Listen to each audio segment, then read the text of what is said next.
किसी का भी प्रलोभन के आधार पर और जबरन धर्मांतरण न हो सके, राजस्थान सरकार के इस फैसले के साथ में हम सब लोग साथ हैं।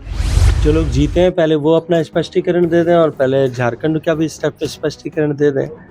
ये सब खिसियानी बिल्ली खंबा नोचे की स्थिति है। महाराष्ट्र के चुनाव परिणाम आने वाले दिन सुबह यहाँ से जा रहा था, तब मैंने आपसे कहा था कि शाम तक ईवीएम बदनाम हो जाएगी। आने वाले समय में अभी तक जब चुनाव हारेंगे तब तक ईवीएम को इसी तरह से मैंने आपको पहले ही कहा था, उपचुनाव का परिणाम आने से पहले भी मैं आपको यहाँ से कह करके गया था कि हम एक से अनेक होने वाले हैं। कांग्रेस को, कांग्रेस की विचारधारा को, कांग्रेस के नेतृत्व को देश और प्रदेश की जनता ने पूरी तरह से नकार दिया है।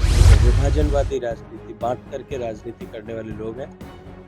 इनके चाल, चरित्र और चेहरे अब बेनकाब हो गए। अब राजस्थान और देश की जनता इनको कभी अवसर नहीं देगी।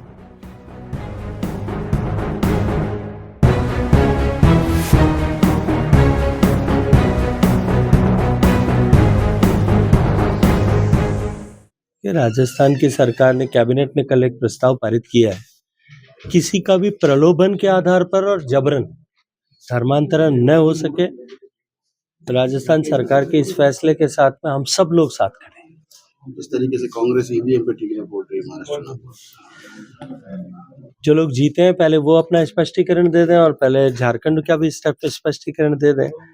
ये सब खिसियानी बिल्ली खंबा नोचे की स्थिति है और ये पहले ही बता दिया गया था। माननीय प्रधानमंत्री जी ने भी सभा में कहा था, माननीय गृह मंत्री जी ने भी कहा था, मैंने भी आपके सामने उस दिन कहा था जब मैं महाराष्ट्र के चुनाव परिणाम आने वाले दिन सुबह यहाँ से जा रहा था, तब मैंने आपसे कहा था कि शाम तक ईवीएम बदनाम हो जाएगी। तो ईवीएम को बदनामी मिल रही है। आने वाले समय में अभी तक जब चुनाव हारेंगे तब तक ईवीएम को इसी तरह से कोसेंगे।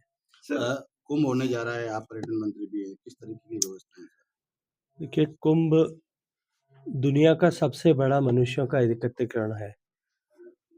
भारत की वर्ल्ड हेरिटेज इंटेंजिबल एसेट है, वह जो है विश्व धरोहर सूची में सम्मिलित है। मैं कुंभ को लेकर के उत्तर प्रदेश सरकार के साथ में कई बार हमारी विचार विमर्श हुआ है, बातचीत हुई है और इस तरह की अपेक्षा की है कि कुंभ में लगभग 45 करोड़ लोग 45 दिन में आएंगे।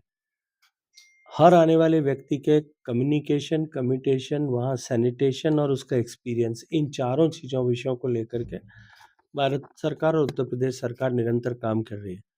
इसके साथ साथ में कुंभ में आने वाले श्रद्धालुओं का और भारत को एक साथ एक ही जगह पर देखने आने वाले पर्यटकों का, जो कुंभ के समय में लाखों की संख्या में दुनिया के अलग-अलग कोने से आएंगे, उनको पूरे भारत का दर्शन एक ही जगह हो सके, इसको लेकर के संस्कृति मंत्रालय ने एक बहुत बड़ी योजना का निर्माण किया है। उस पर हम काम कर रहे हैं। सर, फलोदी में चलो अब इंटरव्यू करने में क्या, छोड़ो नहीं यार। चलो, बहुत सारी शुभकामनाएं, निरंतर विकास का काम चालू रहना चाहिए। अच्छा, एक कांग्रेस की एक सीट जीती है उपचुनाव में और उसमें भी जो है कांग्रेस में घमासान है। मैंने आपको पहले ही कहा था, उपचुनाव का परिणाम आने से पहले भी मैं आपको यहाँ से कह करके गया था कि हम एक से अनेक होने वाले और हम प्रचंड बहुमत के साथ में हम अधिकतम विधानसभाओं में जीतेंगे। कांग्रेस को, कांग्रेस की विचारधारा को, कांग्रेस के नेतृत्व को देश और प्रदेश की जनता ने पूरी तरह से नकार दिया है। ये जो डिविजिव पॉलिटिक्स करने वाले लोग हैं, विभाजनवादी राजनीति, बांट करके राजनीति करने वाले लोग हैं, इनके चाल, चरित्र और चेहरे अब बेनकाब हो गए। अब राजस्थान और देश की जनता इनको कभी अवसर नहीं देगी।